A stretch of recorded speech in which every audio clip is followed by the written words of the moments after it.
아멘. 할렐루야. 네, 감사합니다. 아, 이제 벌써 갑절의 믿음, 갑절의 은혜, 갑절의 믿음, 갑절의 기도 이러한 제목으로 벌써 한 지가 벌써 오늘이 몇 번째요? 여섯 번째인가요? 다섯 번째인가 여섯 번째가 이렇게 되죠. 그래서 다음 주까지 이 갑절이라는 제목을 이제 가지고 하고 이제 그만 그렇게 마치도록 하겠습니다. 근데 어떻게 갑절에 전도가 되는가? 정말 전도가 없는 세상이에요. 요즘에는 전도가 안 된다 그러고 전도를 안 되는 게 아니라 전도를 안 하는 그런 세대가 돼 버렸어요. 그래서 여태 전도를 안 했기 때문에 어찌 보면은 우리가 조금이라도 무엇이라도 조금이라도 하면은 곧 갑절이 됩니다. 그렇죠? 이게 참 아이러니한 얘기입니다. 전도를 안 하니까 우리가 조금이라도 하면은 갑절이 되는 겁니다. 무조건. 아멘. 그래서 오늘 이 전도에 대한 말씀을 말씀에서 한번 배워서 우리 심령 가운데 깊이 깨닫기 원합니다. 여러분, 안드레가 누굽니까? 오늘 본문에 나오는 안드레. 그는 시몬 베드로의 동생이었습니다. 그렇죠? 그리고 갈릴리 베세다의 그 어부였어요. 어부였고 그다음에 아주 바지런한 사람이었어요. 가만히 있지 못하고 바지런하게 뛰어다니던 그런 사람이었습니다. 그리고 그는 또한 세례 요한의 제자였습니다. 세례 요한의 제자였고요. 베드로를 전도한 12사도 중에 한 사람이었습니다. 초대교회 문서에 의하면요, 그는 이 안드레를 뭐라고 별명을 얘기하냐면은 먼저 부르심을 받은 사람이다 하고 설명을 하고 있습니다. 먼저 부르심을 받은 사람이다. 그러니까 어느 날 그가 세례 요한의 제자이다 보니까 세례 요한과 함께 거니는데 예수님이 이렇게 지나가시는 것을 본 거예요. 그러니까 세례 요한이 예수님을 보고 보라, 하나님의 어린 양이 이시라 하는 선포를 그가 듣게 됩니다. Behold, behold. 그리고 어린 양을 보라, behold라는 말이 아주 중요한 말입니다. 그렇게 선포를 들으니까 그 이야기를 아주 흥미롭게 듣고 아주 이상하게 듣고 정말 마음 가운데 감동이 있어가지고 그 다음부터는 예수를 쫓기 시작합니다. 그러니까 예수를 쫓으니까 예수께서 돌아보시면서 너는 무엇을 구하느냐? What do you seek? 하고 물어보는 거예요. 그러니까 어디 계시나이까 주여? 하고 말합니다. 무엇을 얻고자 한 것이 아니었어요. 하나님의 어린 양이라면은 저분과 깊은 사귐을 열망한 겁니다. 그러면서 그분이 어디 계신지 물은 겁니다. 그래서 모든 것을 버리고 주를 좇은 사람 중에 한 사람, 첫 번째 사람이 안드레였습니다. 그 이후에 안드레의 모습에서 우리가 배워야 할 갑절의 전도가 나타나기 시작을 합니다. 그러면은 어떻게 구체적으로 그는 전도를 했을까? 어떻게 우리는 그에게서 배워서 우리 삶 가운데 갑절의 전도를 이룰 수 있을까? 오늘 아주 쉬운 전도로 세 가지만 안드레에게서 배우도록 하겠습니다. 첫 번째입니다. 갑절의 전도는 찾아가는 전도입니다. 찾아가는 전도. 따라합시다. 찾아가는 전도. 오늘 본문 41절에 이렇게 말합니다. 그가 먼저 자기의 형제 시몬을 찾아 하고 말합니다. 그가 먼저 자기의 형제 시몬을 찾아. 안드레는 누구처럼 3,000명을 회개시키는 일은 하지 않았습니다. 그런 일 할 능력도 없었습니다. 근데 그렇지만 그는 3,000명을 회개시킨 사람을 전도했어요. 이게 아주 중요한 일입니다. 3,000명을 회개시킨 사람을 전도했습니다. 여러분 잘 아시는 일화 가운데 이런 일화가 있죠. 킴벌리라는 사람이 있었어요. 이분이 킴벌리라는 자매인데 이분은 마운트 버넌 처치의 멤버였습니다. 마운트 버넌 처치예요. 근데 이분이 뭘 했냐면 주일학교 선생이었어요. 주일학교 선생. 주일학교 썬데이 스쿨 티처다 보니까 썬데이 스쿨 티처로서 뭐 할 수 있는 일이 뭐가 아주 성심성의껏 그가 했습니다. 근데 어느 날 길을 가는데 슈 리페어, 그 당시에 미국에 이제는 거의 우리 장로님도 슈 리페어를 하셨지만 박원기 장로님 슈 리페어가 이제는 거의 없어요. 찾아볼 수가 없습니다. 근데 옛날에는 슈 리페어 샵이 참 많았어요. 슈 리페어에서 조그만 애가 구두를 수선하고 있는 모습을 보는데 애가 참 똘똘하게 생겼어. 그래서 걔한테 다가갔습니다. 다가가지고 야, 너 나는 마운트 버넌 처치라고 저기 코너 in the corner, there in the corner. 저기에 그 블락에 있지, one block over. 그러면 한 블락 더 가면은 교회 있지. 거기에 내가 썬데이 스쿨에서 가르치고 있는 선생이란다. 자기 소개를 하면서 너 교회 나오지 않을래? 주일날은 너 안 하지 않니? 교회 나오지 않을래? 교회 나오면은 그러니까 얘가 뭐라고 듣고 교회 나오면 뭐가 좋은 거예요? 물었어요. 그러니까 교회 나오면 이 우주 만물을 지으신 하나님을 네가 만날 수 있단다 하고 간단하게 얘기하면서 그 예수 그리스도가 이 땅에 오셔서 우리가 하나님과 우리가 한 백성이 될 수 있도록 우리를 열어주셨단다 이 얘기를 한 거예요. 그러니까 그래요? 내가 한번 나갈게요 하고 걔가 나가게 된 거예요. 나와서 킴벌리 선생님으로부터 구원의 도를 배우고 성경 공부를 하기 시작했습니다. 그가 누구냐? D.L. 무디예요. D.L. 무디. 우리가 잘 아는 무디 목사님이세요. 이분이 이게 지금 체인 리액션을 지금 여러분에게 I'm telling you the chain reaction of the evangelism. 그래서 체인 리액션이 어떻게 일어났는가를 보는 겁니다. 이 무디 선생님이 그가 일어나면서 그 다음부터 어떻게 되냐면 런던의 목사가 돼서 런던에 가서 집회를 했습니다. 하니까 그 집회를 통해서 마이어라는 목사님이 회심하고 그가 또 예수를 믿게 됩니다. 근데 이 마이어 목사님이 미국에 와가지고 설교를 하는데 그 설교를 듣고 누가 은혜를 받았냐면 챕맨이라는 사람이 은혜를 받았습니다. 그래서 이 챕맨이 바로 누구냐 하면은 YMCA에서 일하면서 그가 또 가르치는데 YMCA에서 가르치는데 그때 야구 선수였던 그 사람이 누구였냐면 썬데이라는 이름을 가진 사람이 그 바로 야구 선수에게 가르칩니다. 그래서 그에게 예수를 전도하니까 그는 또 다시 커가지고 목사가 돼가지고 그 찬양을 인도하는 그런 목사가 돼서 노래를 잘하다 보니까 그러면서 다니면서 전도 집회를 하면서 어디를 가냐면 노스캐롤라이나 가서 샬롯이라는 데서 갑니다. 노스캐롤라이나에 샬롯이라는 데 있잖아요. 거기 가서 집회를 하는데 한 사람도 변화된 사람이 없었는데 그 중에 한 사람이 변화가 된 사람, 그 사람이 누구냐? 빌리 그레함이었어요. 빌리 그레함 목사였어요. 그래서 빌리 그레함 목사를 쫓아다니면서 썬데이가 얘가 정말 그렇게 찬양을 인도하고 하면서 얼마나 큰 그 영향을 끼쳤는지 미국 그 교회에 영향을 끼쳤는지 모릅니다. 이것이 바로 킴벌리라는 주일학교 선생님으로부터 시작돼서 하나하나 내려와가지고 무디 선생님이 영향받고 해서 한 사람 한 사람이 빌리 그레함 목사님까지 이루어진 겁니다. 그것뿐만이 아닙니다. 무디 선생님, 무디 목사님한테 영향을 받은 사람 가운데 아주 중요한 사람이 있어요. 누구냐면 마포 삼열 목사님이었어요. 한국 선교사에 있어서 마포 삼열 목사님, 마포라는 것이 우리 한국 서울에 있는 마포가 아닙니다.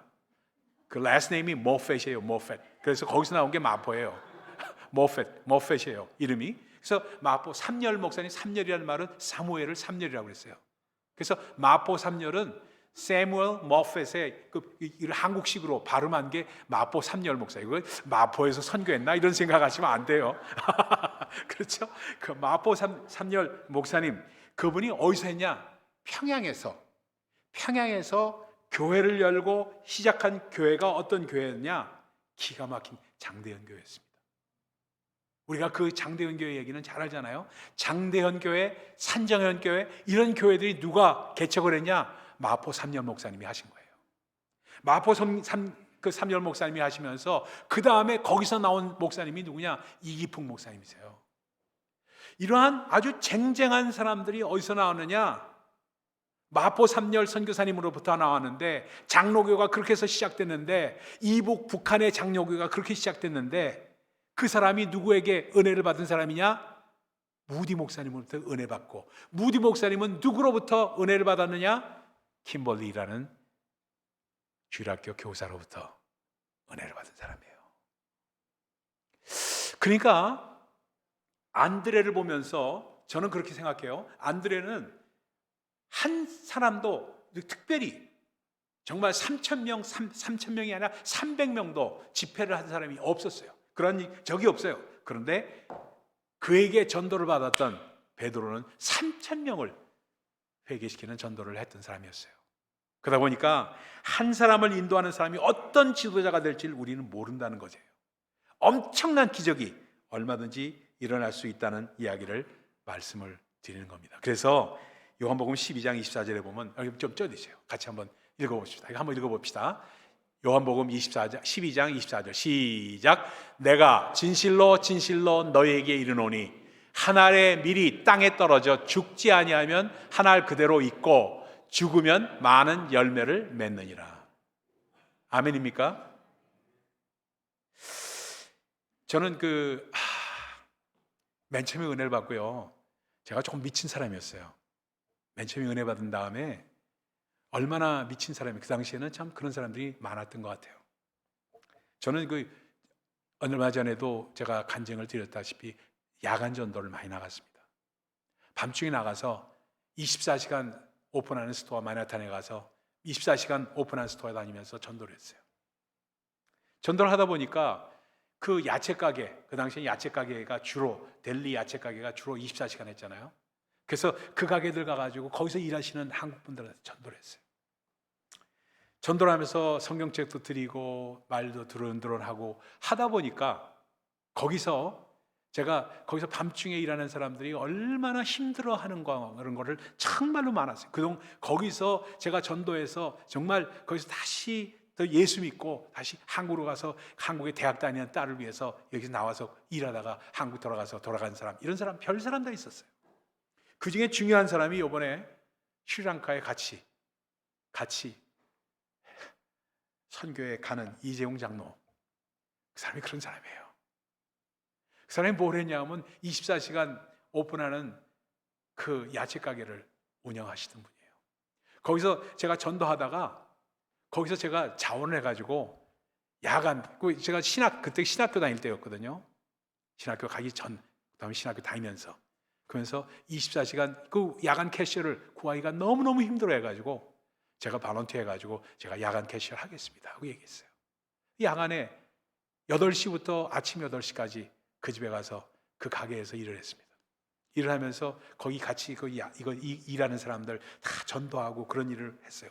1년을 그걸 했더니 그 사람이, 이재용 장모님이, 그 당시에는 예수를 안 믿었던 때죠. 그 사람이 당신 같은 사람을 제가 처음 본다고 해가지고 당신이 다니는 교회를 나가고 싶다고 해서 교회에 나온 사람이에요. 교회 나와가지고 차근차근히 열심히 하면서 장로가 돼가지고 파송까지 된 게 어디로 가냐, 아틀란타 가서 지금 아틀란타 연합장로교회 장로입니다. 그래서 이번 스리랑카 가는데 같이 가겠다고 부인하고 같이 동행하는 겁니다. 저는 이러한 상황을 하나하나 보면서 이 장로님이 아틀란타에서 얼마나 열심히 하는지 이루 말할 수가 없어요. 제일 먼저 하여튼 뉴욕이든 LA든 아틀란타로 이사 오는 사람들, 한국 사람들 제일 먼저 만나는 사람이 이재용 장로예요. 그 사람이 만나가지고 전도하고 어느 교회 다니시냐고 하면서 하는. 그래서 자기가 다니는 섬기는 교회뿐만 아니라 다른 교회도 열심히 가가지고 그 교회도 오후에, 그러니까 자기 교회는 일부 예배 가고 오후에는 조그맣고 가난한 교회, 적은 교회 가가지고 섬기고 이런 걸 하시는 분이에요. 지난번에 트레스티아스 할 때도 그걸 그렇게 해서 보낸 사람들이 와서 거기서 트레스티아스에서 참여한 사람들이 있었어요. 저는 그리스도께로 인도한다는 것이 얼마나 중요한 것인지를 너무나도 뼈저리게 잘 알고 있습니다. 안드레는요, 개인 전도의 교훈을 소극적이지 않고 적극적인 그가 참여함으로 말미암아 우리에게 보여준 사람이에요. 예수 그리스도를 만나고 그 감격을 억누를 길이 없어서 사랑하는 현에게 전도를 하는 겁니다. 소개한 거예요. 그러니까 전도는 수동적인 자세에서 벗어나서 능동적인 자세가 돼야 됩니다. 형식이 아닙니다. 이 안드레는 찾아가는 일을 잘했습니다. 항상 자기가 할 수 있는 일을 찾는 그러한 바지런한 사람이었어요. 얼마나 바지런했냐면요, 오병이어의 기적 때도 베세다 광야에서 5,000명 집회를 예수님께서 하셨습니다. 그러고 나서 시간이 오래 걸리니까 배가 고파가지고 사람들이 먹을 것을 주려 할 때, 그때 주려 할 때, 배고파할 때 주님께서 너희들이 먹을 것을 주라고 제자들에게 말합니다. 근데 그 중에서 빌립은 뭐라고 얘기했냐면 이래요. 아니 우리가 이 사람들을 먹이려면 적어도 200데나리온이나 있어야 되는데 어디 가서 그 돈을 구합니까? 그래 돈을 구했다 쳐더라도 어디 가서 그 많은 떡을, 이 사람들들 줄 떡을 찾겠습니까? 이건 안 되는 얘기예요. 주님하고 항변을 했습니다. 여러분, 똑똑하고 합리적이고 이런 분들은요, 주님께서 뭘 말씀하시면 순종 안 합니다. 교회에서도 거의 마찬가지예요. 너무 똑똑하고 자기가 이론적인 너무나 이게 딱 서 있기 때문에 이건 내 논리에 맞지 않다 하면 자꾸 거절합니다. 거절해요. 그게 빌립의 모습이었어요. 근데 안드레는 어떻게 했냐면 자기가 할 수 있는 일을 찾았어요. 아무 말도 안 하고 찾아서 어떻게 했냐면 다니다 보니까 조그만 소년의 도시락을 있는 것을 발견합니다. 그래가지고 예수님께 그 도시락을 갖고 와서 오병이어를 갖고 와서 예수님께 여쭤보고 이렇게 말합니다. 이 많은 사람들에게 이걸 가져왔지만 이게 얼마나 되겠습니까? 하고 겸손하게 그걸 내밉니다. 그러니까 정말로 빌립처럼 그런 계산한 것이 아니라 바지런하게 다니면서 행동한 행동의 인물이었다는 사실을 우리는 꼭 기억해야 됩니다. 그 적은 음식을 축복하시고 축사하시고 나눠줄 때 오병이어의 기적이 일어났던 것을 우리는 말씀을 통해서 잘 알 수가 있는 것입니다. 그러니까 할 수 있는 일을 찾아서 실천한다는 것이 얼마나 중요한지 이루 말할 수가 없다는 얘기예요. 그 상반된 예가 얼마나 많은지 몰라요. 여러분, 강도 만난 사람들을 만났을 때 여러 가지 이유를 대면서 그 자리를 회피한 유대 종교 지도자들 우리 잘 알고 있죠. 그런데 그러한 지도자들의 모습과 반해서 선한 사마리아인의 모습과 안드레의 모습이 너무나 흡사하잖아요. 자기가 할 수 있는 일을 하잖아요. 메릴로라는 화가가 있습니다. 이 화가가 그린 그림 가운데 안드레의 순교라는 그림이 있어요. 이 죽어가는 안드레 옆에서, 이게 순교랍니다. 안드레가 나중에. 근데 안드레 옆에서 어린 소년이 눈물을 흘리면서 있는 것을 그림으로 그렸어요. 안드레의 순교라고 해서. 근데 그 소년이 누구냐? 바로 보리떡 5덩어리와 물고기 2마리를 가져왔던 소년이었어요. 설명이 이렇게 나와요. 그래서 이웃의 고통을 안타깝게 여기는 긍휼의 마음을 메릴로는 그림으로 묘사하고 있습니다. 안드레는 찾아가서 실행하는 사람이었어요. 이웃을 찾아서 전도하는 것도 이런 것입니다. 그러다 보니까 아름답도다 좋은 소식을 전하는 이들의 발이여 하고 사도 바울은 말씀하고 있습니다. 여러분, 제 얘기 또 해서 좀 미안합니다. 근데 여러분에게 꼭 말씀을 드려야 될 것 같아가지고 말씀드립니다. 저도 나이가 이제 먹다 보니까 노방전도로 24시간 전도하는 거는 할 수가 없어가지고 그 대신에 새벽 2시에 일어나는 일은 꼭 합니다. 새벽 2시에 일어나서 말씀을 묵상하고 한 5시간 기도하면서 묵상하고 글을 쓰는 것 참 부담스러워요. 부담스럽지 않은 날이 하나도 없어요. 어떤 때는 말씀을 몇 번 읽어도 아무런 영감이 떠오르지 않습니다. 끙끙댈 수밖에 없어요. 그런데 겨우 기도하면서 말씀을 붙잡고 글을 써내려가기 시작합니다. 그러면서 글을 쓸 때 되도록 처음 복음을 대하는 사람들이 이 글을 읽어도 이게 무슨 뜻인지를 알고 괜히 이건 예수 믿는 사람들끼리만의 이야기가 아니다 하는 그것을 그 영감을 주기 위해서 염두에 두고 쉽게 쓰려고 애를 씁니다. 얼마나 어려운지 몰라요. 그러면서 또 하나는 뭐냐면요, 재미있게 쓰지 않으면 안 읽으니까 되도록이면 재미있게 쓰려고 애를 씁니다. 그래서 재미있게 쓰려다 보니까 그 책을 많이 읽습니다. 많이 읽어가지고 정말 특이한 사건들, 이런 사건들을 자꾸 이렇게 코트해서 인용해서 씁니다. 한 번도 알려지지 않은 사건들을 발견하려고 애를 씁니다. 어떤 때는 머리가 터질 것 같게 어려울 때도 있어요. 근데 이 글을 읽는 사람들이 1200명이 넘어요. 이제는 2000명 가까이 된다는 사람도 있어요. 아침마다 글을 받는 사람들이 1200명은 적어도 받는다고 그렇게 저한테 리포트가 들어옵니다. 제가 보낸 사람은 그렇게 많지, 한 200여 명에게 보내지만, 우리 교인들까지 하면 250명, 300명 정도 제가 다 보내지만 그 퍼서 보내는 사람들이 그렇게 많다고 자기들에게 얘기를 하니까 1200명이 된다는 얘기예요. 그래서 그런데 그 댓글 중에서 가끔 제게 댓글을 받습니다. 많은 댓글을 받는데 그 중에서 댓글 중에서 전혀 믿지 않다가 암에 걸려서 이제는 얼마 남지 않는 인생 위로받기 위해서 글을 읽었는데 너무나도 큰 은혜 받아서 예수를 영접하고 죽기 전에 세례받았다는 이야기가 여기저기서 들려옵니다. 여기저기서 들려와요. 그런 댓글 때문에라도 힘들어도 저는 2시에 일어나서 무릎을 꿇습니다. 미 상원 의원 중에서 한 분이 벨기에 대사를 집에 초청해서 식사를 같이 하면서 전도를 했습니다. 유럽 사람들은 정말 크리스천 컬처는 있지만 정말로 무신론자들이 많습니다. 그래서 정치 이야기를 하다가 종교를 이야기하는 것은 타부시 여기는 사람들이 그렇게 많다고 그래요. 근데 그분이 죽자, 상원의원이 죽자, 장례 예배에 벨기에 대사가 와서 유로지 조사를 했습니다. 그러면서 한 얘기가 뭐냐면, 여태까지 나한테 미국에 와서 대사로 지내는데 나한테 내 영혼을 염려하고 내 영혼을 하나님께로 인도한 미국 내에서 단 한 사람, 그 대사분이 없었다는 거예요. 그러면서 눈시울을 적시면서 눈물로 조사를 하였다고 합니다. 갑절의 전도는 찾아가서 하는 전도입니다. 지금 할 수 있는 만큼 하는 겁니다. 지금 안 하고 있으니까 하기만 하면, 조금이라도 하기만 하면은 갑절이 저절로 되는 겁니다. 갑절의 방법을 얻을 필요가 없어요. 조금만 하면은 갑절이 금방 되는 거예요. 2번째입니다. 갑절의 전도는 내가 만난 예수를 전도하는 겁니다. 내가 만난 예수. 안드레는 자신이 만난 메시아를 전했습니다. 그래서 41절에 이렇게 말합니다. 그가 먼저 자기의 형제 시몬을 찾아 말하되 우리가 메시아를 만났다 하고, 메시아는 번역하면 그리스도라. 그렇죠? 자기가 만난 메시아, 자기가 만난 그리스도를 전한 거예요. 메시아를 만난 것이 최대의 관심거리입니다. 예수 만나기 전의 상황과 어떻게 예수를 만났는가에 대해서 얘기하고, 그리고 예수 믿고 받은 은혜와 변화를 증거하는 겁니다. 여러분, 교회 얘기할 필요 없어요. 교회 얘기할 필요 없어요. 가득한 교회 얘기 안 하셔도 돼요. 안 하셔도 좋아요.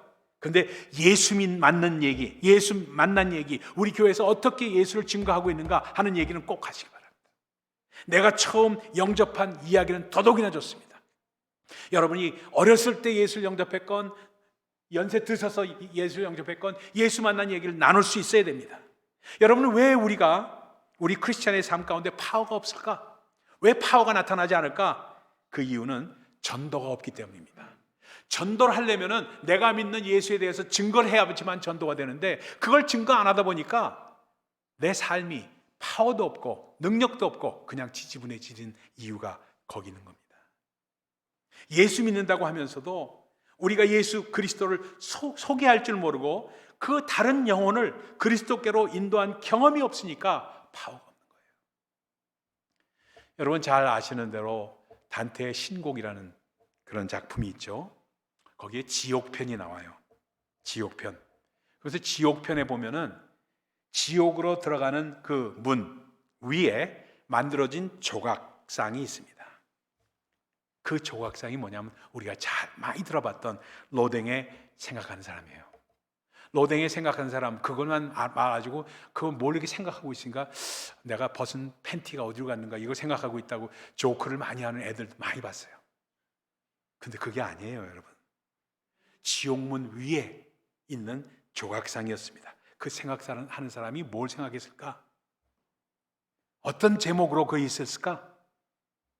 여러분, 실제적으로 이건 맞는 얘기가 아니에요. 틀렸어요. 왜냐하면요, 지옥문 앞에 가면은요, 끝장입니다, 여러분. 끝장이에요.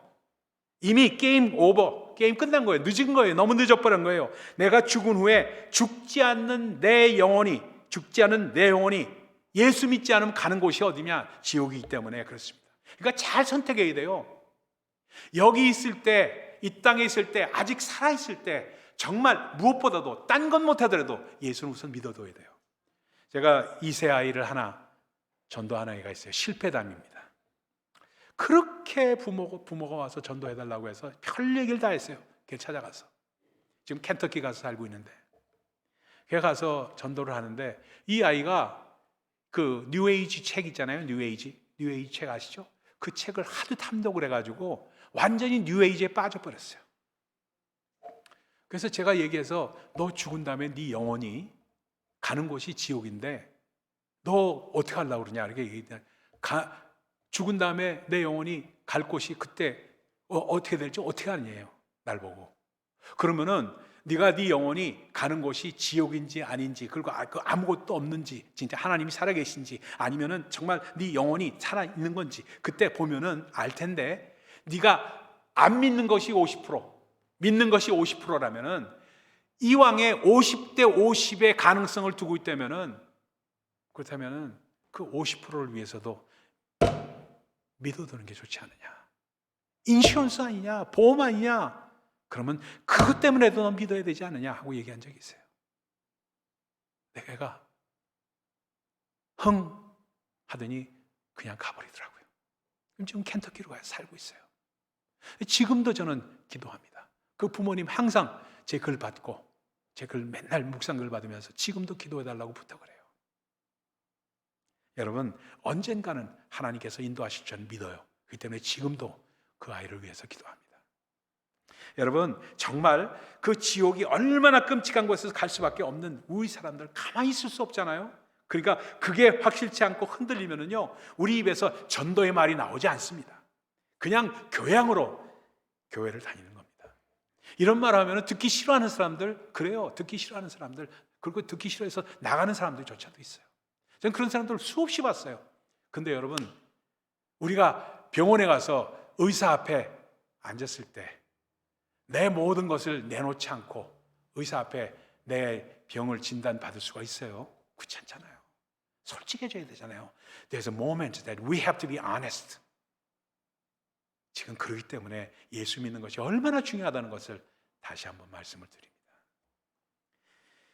말은 우리가 생명 주심에 감사한다고 하면서도 그 생명을 전할 줄 모르면 그 생명이 파워가 없는 생명이 되어버리잖아요. 우리 자녀들 큰 문제들입니다. 그냥 습관으로 교회에 나오다 보니까 대학 진학과 함께 바람과 같이 사라져 버리잖아요. 교회 찾을래도 찾아볼 수 없어. 바람과 같이 사라졌어요. 어디에 있는지 논시고 발레도 없어요. 정말 우리 영혼을 귀한 것으로 여긴다면 제대로 믿어야 되지 않습니까? 우선 구원은 받아야 되지 않아요. 다른 건 다 차치하더라도 구원은 받고 하나님의 백성인 돼야 되잖아요. 그래서 예수 믿자는 겁니다. 그래서 사마리아 여인도 그렇잖아요. 물동이를 버려두고 청막하면서 환경과 여건을 뛰어넘어서 증거하잖아요. 왜? 예수 믿은 감격이기 때문에. 안드레는 어땠어요? 3년간 꾸준히 예수를 따라다녔어요. 선교사로 에베소를 중심으로 해서 선교사역을 했습니다. 전도사역을 했어요. 그래서 유세비우스의 교회사에 하면 그의 가장 귀했던 전도는 바로 그의 형에게 전했던 전도라고 말하고 있습니다. 여러분, 이제 세 번째, 마지막으로 잠깐 말씀을 드리고 오늘 말씀 마치도록 합니다. 세 번째 갑절의 전도는요, 데려오는 전도입니다. 데려오는 전도예요. 첫 번째는 뭐라고 그랬죠? 찾아가는 전도였죠. 두 번째는 내가 믿는 예수를 전하는 전도입니다. 세 번째는 바로 데려오는 전도입니다. 안드레는 자기 형 시몬을 데려왔어요. 42절에 이렇게 말합니다. 데리고 예수께로 오니 예수께서 보시고 가라사대 내가 요한의 아들 시몬이니 장차 개발하리라 하시니라. 우리가 오늘 안드레에게서 배우는 갑절의 전도는 찾아가서 전하고 또 데려와야 합니다. 데려온다는 의미는 그리스도께로 인도한다는 뜻이 포함되어 있습니다. 그래서 그리스도께로 인도한다는 것, 여러분 정말로 이 말씀 한번 참 여러분에게 한번 그 마음을 다해서 좀 드리고 싶어서 앞으로 나가고 싶은데 그냥 여기서 해야 되겠어요. 여기 마이크가 없어서 그냥 할게요. 지난번에 제가 그 2016년도인가 그때 대만에 그 영화제가 있었어요. 그래서 거기에 그 금종상 대상 발표하는 그런데 그 대만의 이천주라는 그 배우가 있었습니다. 이천주라는 대만 배우입니다. 대만에서 우리나라의 안성기 같은 영화 배우였어요. 안성기, 국민 배우라고 그러잖아요. 안성기 같은 배우였어요. 근데 이분이 몇 년생이냐면 56년생이니까 56년생이니까 연세가 좀 됐잖아요. 거의 70이 다 돼갔잖아요. 이분이 대종상을 받았어요. 금종상을 받으면서 거기 올라가서 수상하는데 수상 소감을 이야기하는데 뭐라고 얘기를 했냐면은 내가 이 두 번째를 받는다. 그래서 나보다 오히려 젊은 사람이 받아야 될 텐데 내가 받게 된 걸 왜 받게 됐는가 하면서 하나님 앞에 물어봤대요. 크리스찬이에요. 크리스찬이면서 내가 40년간 배우 생활을 하면서 젊은 후배들이 받아야 되는 이러한 수상을 내가 하게 된 이유가 뭘까 하고 하나님한테 물었다는 거예요. 그 물으니까 하나님께서 알려주시는데 네 예수 믿는 것을 전해라 하고 말씀을 하시더래요. 그래서 자기가 올라왔다는 거예요. 올라와서 준비했던 그 수상 소감 이걸 그냥 찢어버리더라고요. 찢어버리더니 그 대신에 얘기를 하는데 뭐냐면 나는 여러분들에게 여러분 가운데 고통받는 사람들, 여러분 가운데 어려움을 겪고 있는 사람들을 위해서 주기도문을 낭송하겠습니다 하면서 주기도문을 낭송했어요. 그가 그들 앞에서 기도를 하면서 그가 뭐라고 하냐면 그 이름이 티엔 츄리입니다. 티엔 츄리. 이 사람이 자기 자신이 성탄 교회 그냥 나갔는데 왔다 갔다 하다가 나갔는데 이름도 공교롭게도 마크예요. 마클리입니다. 근데 그가 성탄절 예배 때 엄청나게 은혜를 받았대요. 그래서 성탄절 예배 때 은혜를 받고 함께 집으로 돌아가자라는 선곡을 만들었어요. 그래서 함께 집으로 돌아가자는 연극을 만들어가지고 7,000명이 그것을 보면서 700명이 예수를 10분의 1이 예수를 영접했다고 그것을 자랑하면서 얘기를 했습니다. 여러분 저는 그걸 보면서 뭐를 느꼈냐면은 여러분 우리 전도하셔야 돼요. 전도하셔야 돼요. 전도도 그냥 하는 게 아니라 여러분이 만나신 예수 그리스도 그걸 전하는 법이 아셔야 돼요. 미사여구를 할 필요 없어요. 그때 그 감격만 전하시면 돼요. 그 감격 전하시면서 우리가 하늘나라 갔을 때 이제 하늘나라 저도 살아봐야 얼마나 살까 하고 항상 생각합니다. 길어봐야 15년, 20년 살지 않을까 생각해요. 그걸 생각하면서 항상 그걸 생각합니다. 내일이 마지막일 수 있다 하는 생각하면서 그리스도인으로서의 자격이 뭘까? 목사로서의 제가 자격이 뭘까? 하면서 내가 아는 예수 그리스도를 다른 사람에게 얼마만큼 내가 증거하고 있는가를 저는 물어봅니다. 제 자신에게도 새벽마다 물어봅니다. 주님이 물으실 거예요. 하늘나라 가면은 딱 쓰면은 야, 너 뭐 하다 왔냐? 하고 물으실 거 아니겠어요? 여러분에게도 그 질문을 하실 겁니다. 왜 안 하시겠어요? 저에게도 안 할 텐데. 너 뭐 하다 왔니? 하면 저 교회에서 가득한 교회에서 부엌에서 열심히 정말 잡채도 만들고 열심히 육개장 끓이다 왔어요. 하고 얘기하시겠어요? 물론 그것도 귀한 일입니다. 봉사 얼마나 귀한 일이에요? 그거 하지 말라는 얘기 아닙니다. 그것도 하시면서 정말로 중요한 것이 뭐야? 한 영혼이라도 여러분 한 영혼이라도 두 영혼이라도 그리스도께로 인도한 영혼이 있어야 되잖아요. 킴벌리 선생님처럼 한 영혼 온전히 주님께로 인도했더니 그 무디를 통해서 엄청난 우리 한국에 있는 모든 마포삼열 선교사님까지 나왔잖아요. 그런 것이 우리에게는 없다 손치더라도 적어도 우리 자녀들에게 정말 눈물을 쏟으면서 그리스도를 소개할 수 있는 마음이 있어야 되잖아요. 자꾸 기도만 해달라고 자꾸 얘기하시는데 기도만 해달라고 기도 해드리죠. 왜 안 해요? 그것도 해드립니다. 그러나 여러분 스스로가 여러분의 자녀에게 또 여러분 주변에 있는 사람에게 간절한 마음으로 예수 그리스도를 증거하는 그 마음이 없다면 전도 얘기할 필요가 뭐 있어요? 이건 형식이 돼버리지. 전도 얘기 맨날 해봐야 뭐합니까? 정말 간절한 마음으로 한 영혼에게조차 예수 전도를 할 수 없다면 전도 아무리 얘기해봐야 뭐가 있습니까? 내가 만난 예수님에 대한 감격을 가지고 사람들에게 찾아가서 내가 믿는 예수 그리스도를 소개하고 그들을 교회로 데려오면 더 좋고 그럼 제가 열심히 땀을 흘리면서 설교하고 또 간증하고 해서 예수 믿게 할 겁니다. 그렇게 데려오는 겁니다. 그래서 그들을 위해서 평소에 친절한 행위를 해서 여러분에게 크레딧을 쌓는 겁니다. 여러분 스스로가 그 사람들이 인정받을 수 있는 크레딧을 쌓는 거. 왜? 예수 그리스도를 증거하기 위해서. 여러분 허투루 듣지 마시고 주 안에서 쉬운 전도입니다. 근데 어렵게 들려요. 왜? 간절함과 진실됨을 잃어버렸기 때문에 그렇습니다. 그것만 회복하면 됩니다. 주 안에서 그냥 있는 모습 그대로, 여러분이 알고 있는 예수 그리스도 그대로, 여러분이 믿고 있는 예수 그리스도 그대로 전하시기만 하면 됩니다. 기도하십시다.